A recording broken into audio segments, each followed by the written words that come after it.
Welcome back to the Behind Their Business podcast. If you are an avid listener of the show, or if this is your first time listening, then welcome. We're so glad that you are here. Today on the show, our guest is going to share the truth about spirits and paranormal investigations and her experience as a hypnotherapist. And you may be wondering what this has to do with business, but this is the business that she's in, which is so cool. And I'm just so excited for her to share her story with you because she has a lot of stories to share. So this will not be a boring episode by any means. She's also the best-selling author of 16 novels, a licensed death scene investigator, a private investigator.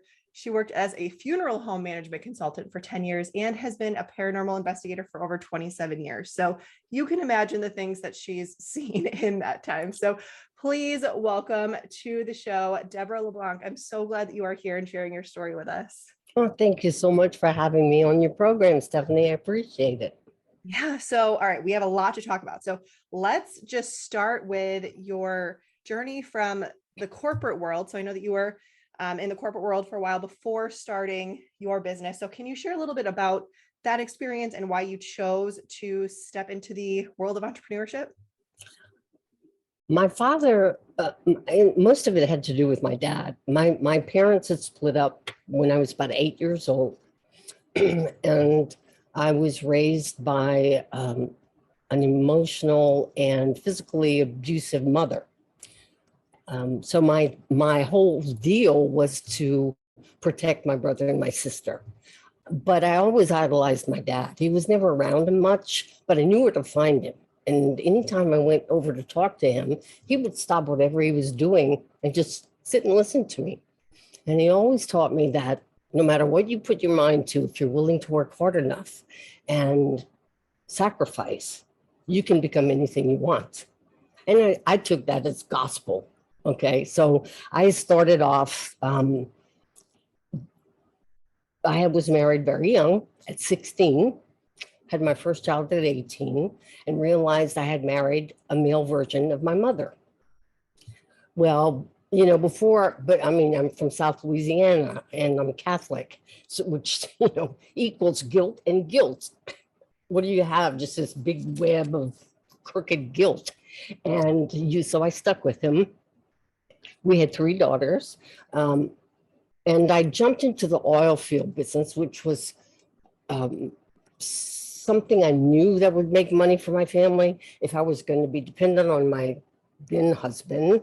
I have my then and my now husband. Okay, my then husband we would be on welfare. I knew that. He couldn't hold a job for anything. He couldn't take constructive criticism and blah, blah, blah. And so though I wanted a degree I wanted for my doctorate in psychiatry, I had to go into marketing. I got a bachelor's in marketing. And the only place to go was the oil field. Women didn't do oil field back then. That was a man's world. That was going to be my next question. How many women were in there with you? 0. Just you? Well, oh, I can't say 0. There were two other women that I knew of in the state who sold, but they sold by short skirts and very low cut, tops. I didn't go that route. I wore box suits. You could not tell my figure from it. You couldn't tell if it was male or female unless I turned sideways. Right. But I made sure that I knew more than the men that I spoke to. And there was only one time I had to walk out of a guy's office because he was basically propositioning me right there. But I did earn the respect of a lot of people. And in a short time, about 5 years, I became the executive vice president of that transportation company. I was responsible for 500 men and was there for 12 years. Then I had an opportunity from a friend of mine in London. There was a new technology coming out that would allow retailers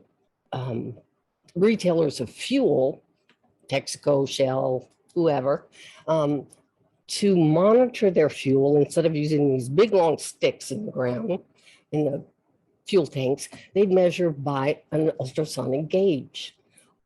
My brain started calculating back and forth. I thought, there was if somebody could create a logistics company that would manage the fuel distribution, then these end users wouldn't be robbed, because they were being robbed. Either if the transportation company was running low on revenue, they'd stack those tanks full of fuel.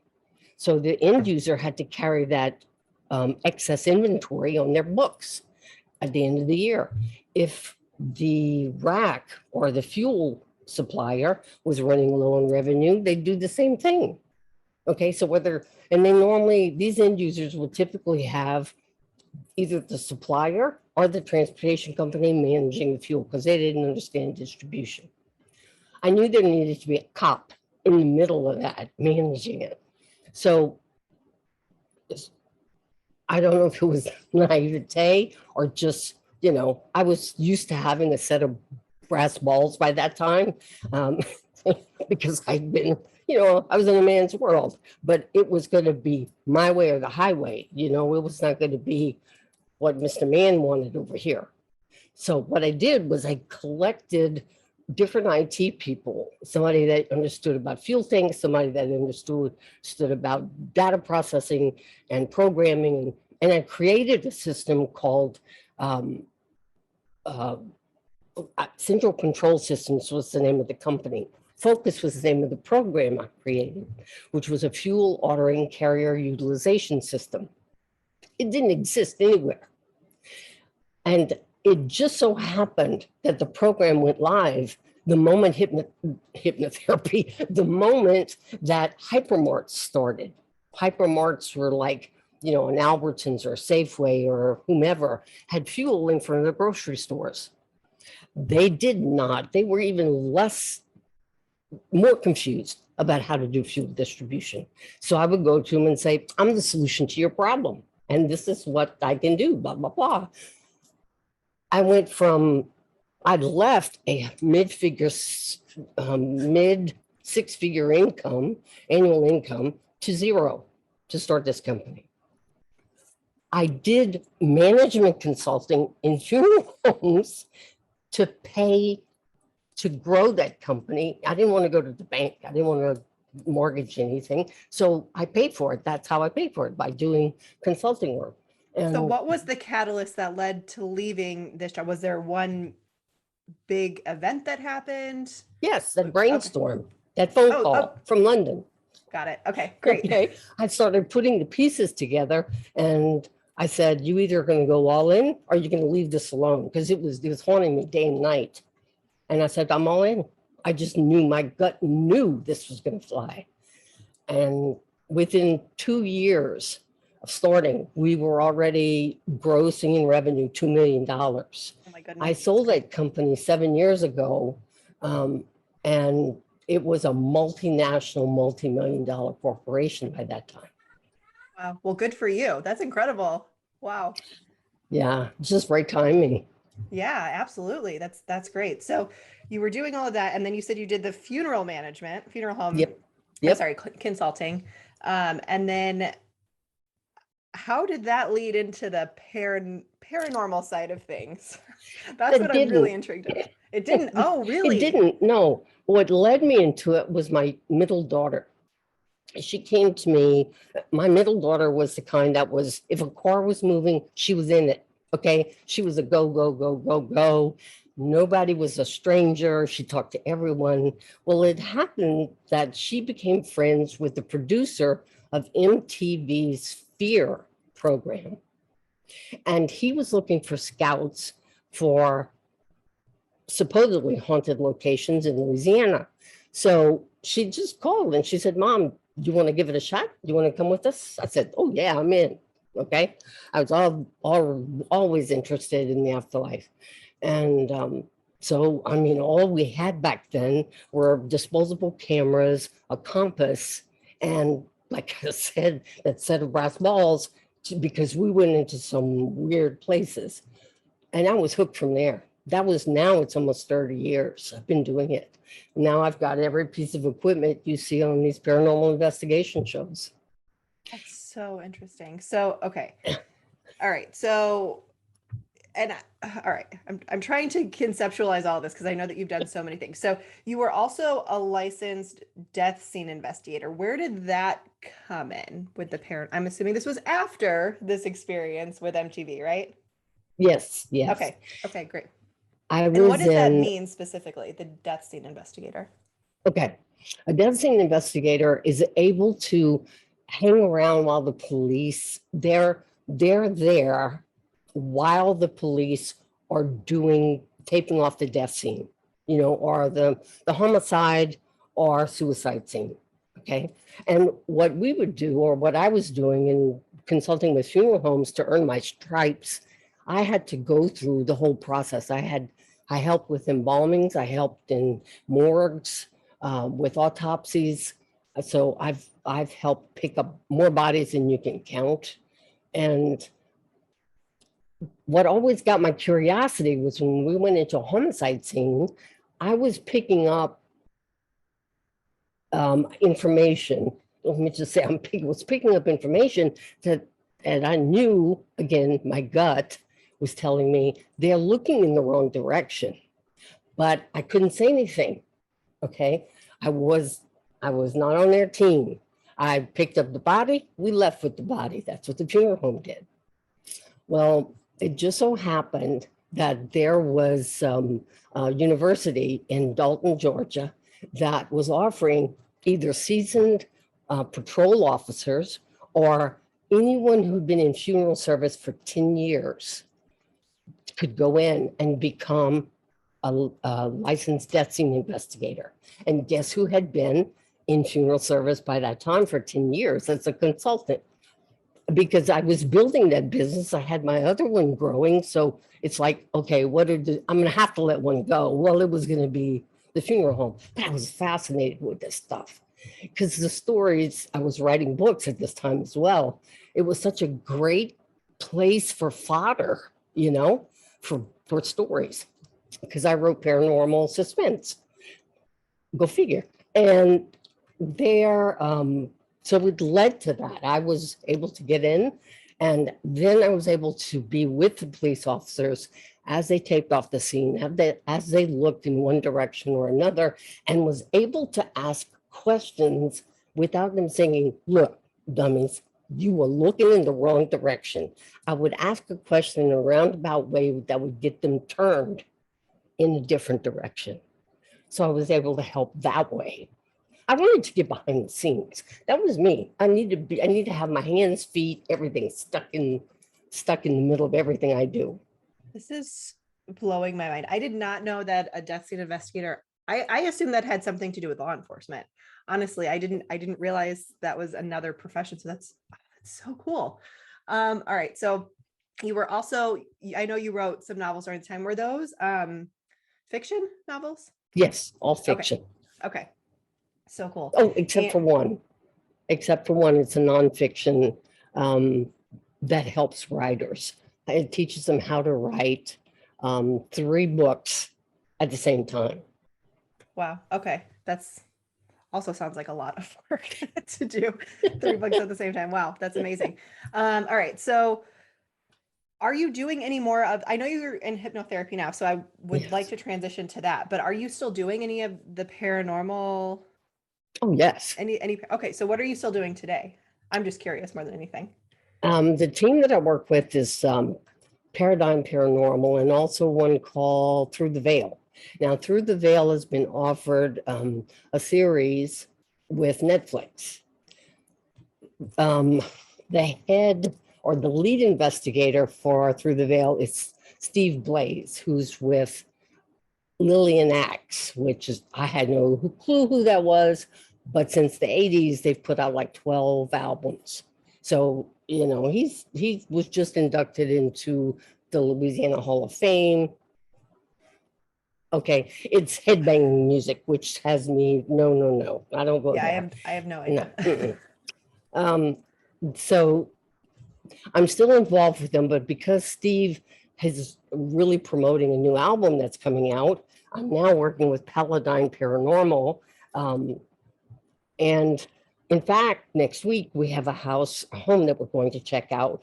It's a mother with 2 children who we usually do a pretty thorough predetermination whether we're dealing with a person with mental issues or something that's really going on. And the kids are being scratched, the mother's being pushed, lights going off and on by themselves. So we're going to check it out. Okay, that's next okay. week. So I'm very curious about this because how long have you been doing that kind of work, like going into other people's homes? Has that That's been about 30 years, almost 30 years. okay? So I don't even know how to phrase this. I would love to hear some of your favorite stories if you can pick, because I'm sure there's a Man. lot. So I would love to know a story that had a good outcome. So a positive outcome for maybe the family. Does that help narrow it down a bit? Yeah, it does. Okay. We were doing an investigation of, okay, this involved, again, a film crew from MTV. Have you heard of something called Are You the One?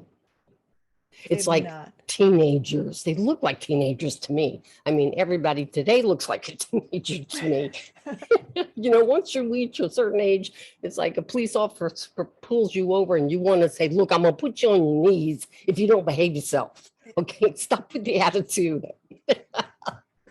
Anyway, we were asked to come in, do some investigation, but they were bringing in the recent teens or young men, women who were supposed to pair off. Go figure. So we did an investigation. I sensed that there was some presence up in the master bedroom, but they were more interested in getting the kids there, letting them use our equipment and making them go upstairs. So of course the kids scared themselves more than anything else. And what happened, so I'm known as a clairsentium. I'm clairvoyant, sensitive, and a medium. Okay. And one of the girls was coming off of the balcony from upstairs. I could see her, and sometimes this just happens. I looked at her, and she just turned and looked at me, and I said, "There's a good friend of yours that just passed away, isn't there? A young guy named Blake." And she just froze. And I said, he just wants you to know that he's still looking out for you. He still loves you. And he wants you to be happy, to move on. And she just broke down and started crying. Well, I'm thinking, okay, my job's done, because that's all I do. Deliver the message, get out. I'm leaving, and there's this chunky guy standing off in the corner against the wall. And I'm telling my partner, I said, who's that guy? And he goes, he's the producer of this program. I said, oh my gosh. There is an short elderly woman standing next to him that is just like jumping out of her skin to give him a message. And I said, I'm going to have to go. He said, go. I'm thinking, okay, oh my gosh, what do I do? And I just went up to him and I said, because if I don't give that message, it's going to follow me. That was going to be my next question. If you don't deliver it, okay, yeah. It's going to follow me, right. Which has another story behind that, where I learned that the hard way. Anyway, I went up to this guy and I introduced myself and I said, I just needed to, this may seem a little odd to you, but I said, there is an elderly woman about yay high, and I did this. And I told him what she was wearing, the color of her hair, how it was shaped. And I said, her face is beaming with love and adoration for you. She says, look at my boy. I'm so proud of all he's done and all he's become. And this humongous guy just starts sobbing. He was raised by his grandmother. And she had nothing. They had nothing. She never got to see how he ranked up in the world. And I said, she sees you now. And she's so, so proud of you. And I mean, this guy was only all but on his knees crying. It's so worth it when it's stuff like that, Oh, I bet. I bet. Oh, that's so, those are such good stories. Thank you for sharing those. I would love, if you don't mind sharing this story about, you said the message was following you. Yes, yes. I was at a writers' conference where I was to be a speaker, and they had invited all the speakers for dinner the night before, and I'm sitting with four other gentlemen at this table. Of course, me and all men. That's my life. And I'm sitting with these gentlemen, and they're talking and chatting, and I'm just kind of listening, and something's catching my attention, and I can't hear the other guy speaking because this white-haired guy sitting right here has someone named Mary tied to him, and she has a message she wants to give him.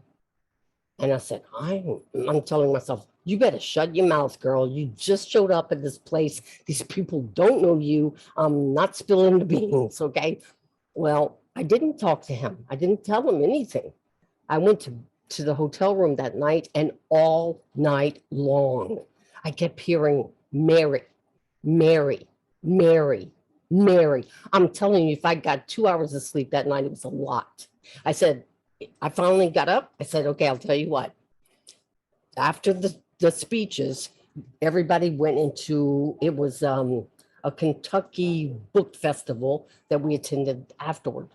This was like the size of the inside of a Walmart. It was huge.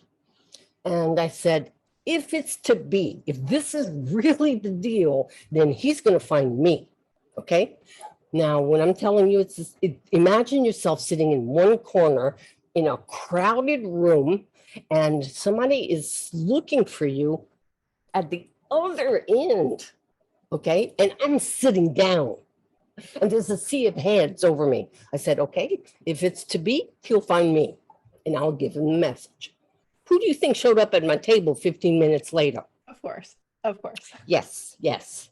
So I told them, I said, I'm so grateful that you're here because there's somebody that has been with me all night, determined to give you this message. And I said, do you have someone very close to you named Mary that has passed on? And he just kind of looked at me and he goes, my wife. I said, she wants you to know that the quiet is not so bad. And he, again, it's always a sob story. He's crying because one thing he was always afraid of since his wife died was the quiet, because she hated it. She would have music going, TV, two TVs blaring. She feared silence. And that's was the message. Out of the, like, I don't know what that means. You know, Right. I don't know. And that's not something that you can make up. You cannot make up that story. No. It's not like, oh, she's here to say she loves you and she's fine. Anybody can say that, right? Right. It's so specific to him and their experience together. Yes. Oh, thank you for sharing those stories. Now, I want to dive into the hypnotherapy part of it a little bit for the last like 10-ish, 5-10 minutes that we have together. So okay. How did you get started with your hypnotherapy practice that you have? About it's going on 7 years now. I lost my middle and youngest daughter and a 3-year-old grandbaby within a 4-year span. And when my last daughter died, my middle daughter died, I just put the brakes on in my life. And I said, you know, I went to work, built a successful business, but it was to raise my family, okay?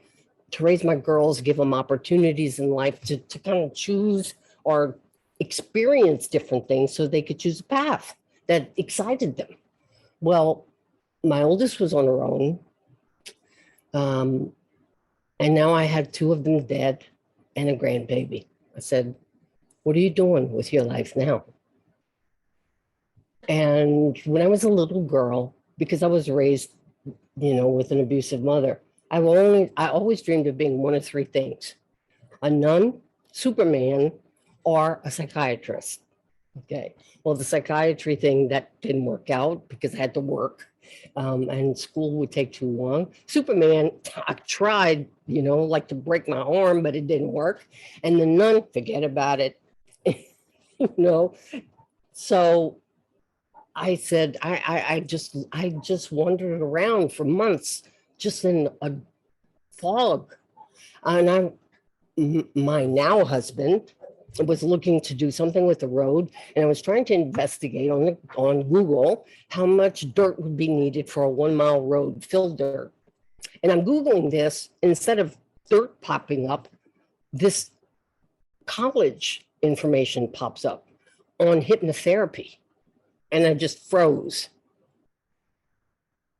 and started clicking around that site. And my heart was beating faster, faster, faster, faster. And I said, this is where you need to go. I just knew this was the direction you need to go. I jumped in, graduated with honors, the Director's Award, Clinical Awards, and Achievement Awards. I became certified in 50 different modalities. It was such a natural fit. It was like I had been doing it all my life. And, I don't have any particular specialties. What I'm looking for is people who hurt anywhere, whatever your issue is.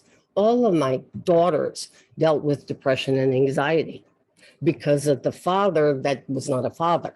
Mm-hmm. And had I known then what I know now, I could have helped them through it. So it's like renewed mission for life. This is what I was supposed to be doing all along. All the rest was just life experiences that helped create empathy and sympathy for people and where they are. Mm-hmm. Well, I'm just so accepting sorry. them for where they are. Yeah, absolutely. And I'm so sorry to hear about your daughters and your grandbaby. That's just never easy, never easy on any level to go through, to talk about. So thank you for sharing that. And it's also sounds kind of beautiful in a way, like they kind I know. of, their lives led you to this moment. Like that It's was true. Yeah, their mission in life, so that now you can help even more people. that's true. In fact, if you go to my website, you'll see that my logo is like a butterfly, but sideways. You see it swing. Yeah. When my grandbaby passed away, we were leaving the cemetery, and out of nowhere appeared this huge, and I'm talking this big, what is that, 4 or 5 inches? That's big. Wingspan, butterfly, yellow. And it just hovered right in my face, just right. I just stopped and watched it, and it just stayed right there. I'm telling you, it had to be 2 or 3 minutes, and then just gently went away. And I knew that was a sign from my grandbaby, because I was so close to her. She was autistic, and I just had a connection with her that was unbelievable. So she's everywhere. She's everywhere. Yeah, I have her logo on my site. That logo on my site. That's so great. So can you share a couple of examples of the types of hypnotherapy practices that you do with your clients today? Oh my gosh. If you can narrow it down. I know you said there's 50 plus modalities, so that's a lot. But what are the most common ones, I guess, if you could narrow it? Fears and phobias, anxiety, depression, smoking cessation, weight loss. I can help people lower their blood pressure, worry, pessimism, social phobias, whatever phobias they may be having, sleep disorders, people that have insomnia, hopelessness and despair. Those are the most common ones we get, because of just today's environment. Oh, absolutely. And I'm assuming you do these virtually and in person? Just virtually. Because my clients are all over the world. Right. I have some in Switzerland, Australia, Canada, England, Nigeria. I have one in Nigeria.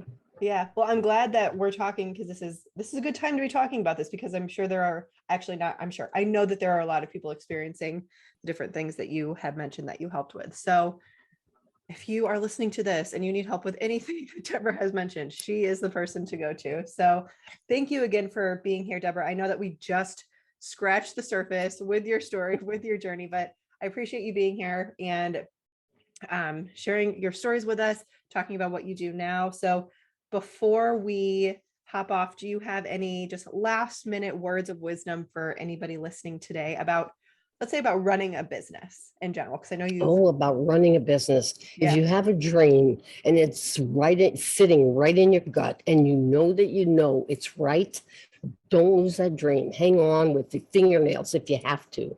Claw whoever's eyes out that is trying to be naysayers, because I had them all over me. Just hang on, even if it's by the fingernails, because you'll get there. You'll get there. That's perfect. Yes, I wholeheartedly agree with that. So if somebody wants to connect with you, I know you mentioned your website. Is that the best place, or are there other social media platforms that are better? They just go to mindpaththerapies.com. Perfect. And we'll put that in the show notes too for easy access. So thank you again for being here. Thanks for having me.